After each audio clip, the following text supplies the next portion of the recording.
What's up guys, Josh here, and today we're going to be doing a first impressions video of the Monoprice M1060C. I've actually had these here for a while, but I haven't really opened them up, and I haven't really listened to them that much either. So this was sent over by a patron of mine, Israel. Thank you very much. You are awesome for letting me borrow this. If you want early access to videos exactly like this one, there's a link to Patreon down below. So pretty standard box. It's actually like the same exact box that comes on the M1060. I actually think I have that one right here. Let's see here. So this is the M1060 box.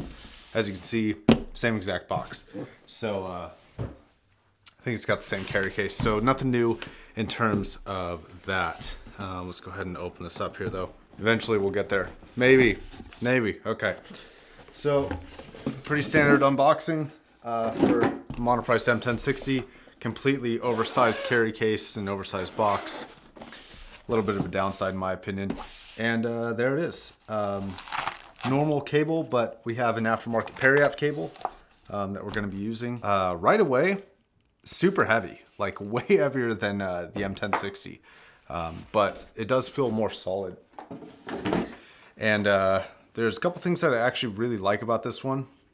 I've actually already unboxed it and held it and stuff like that. But so the pads feel a little bit more like plush, a little bit more, I don't know, just kind of thicker. They feel a little bit better. And the cups are definitely nicer than the M1060 cups.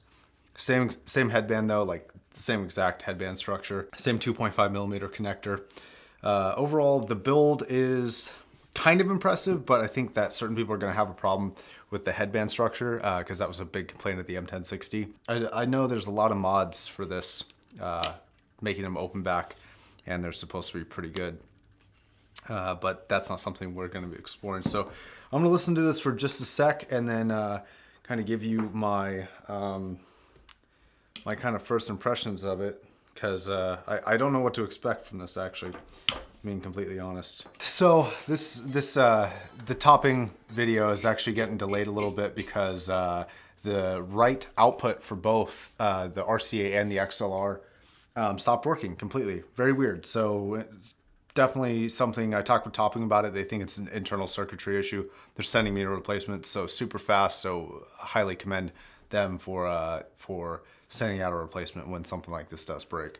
So we'll be doing a review of it, but I can't really judge it fully because half of the main portion of this, which is a DAC, half of that's not working right now. So I had to wait for the original one to get here, or the working one to get here. So the bass response is super nice. Imaging is fantastic. Soundstage is pretty wide, not as wide as the M1060 from listening to it. Same album I was testing some of that M1060 versus Sundar video on too. Vocals I don't really like, actually. Vocals are okay. Yeah, I'm just okay in the vocals. It's a very intimate song too, and it's like kind of far away. Not what I like.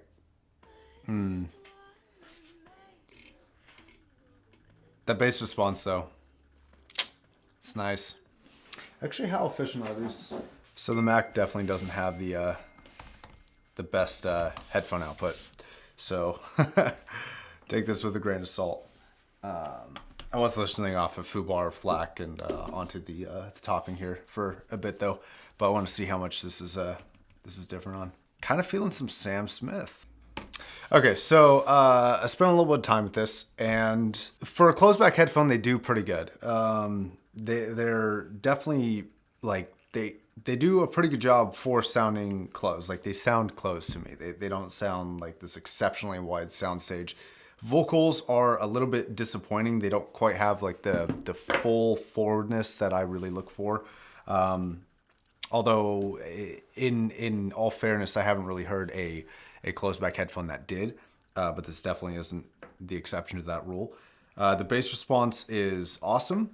Very, very tight, very well refined, but not boomy or oversaturated. It's very nice there. Imaging was great.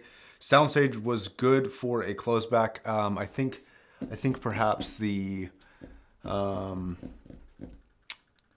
I think the THX00 soundstage might be a bit wider, but that's just pulling from memory. I don't know for sure, but soundstage is excellent on this. But overall, I'm not super impressed with these. They're a little bit disappointing. They're kind of boring. Like, they check all the boxes. The treble resolution is there, and it's not too bright. You know, it's nicely detailed, but it's not too forward.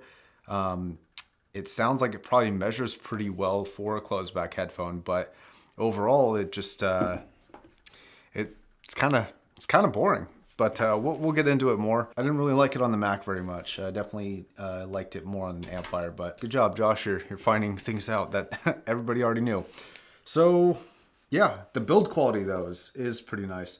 These cups are weird though, because they don't they're not on the outside of the metal ring. They're like, there's a gap in between the ring and the cups. So that's kind of weird. It's almost like they took cups that were slightly too small for the metal ring here, and they stuck them on there. I think that's gonna wrap it up. Thanks Israel for sending this out for a review, and thank you guys for watching. I'll catch you in the next video. My name's Josh, signing off.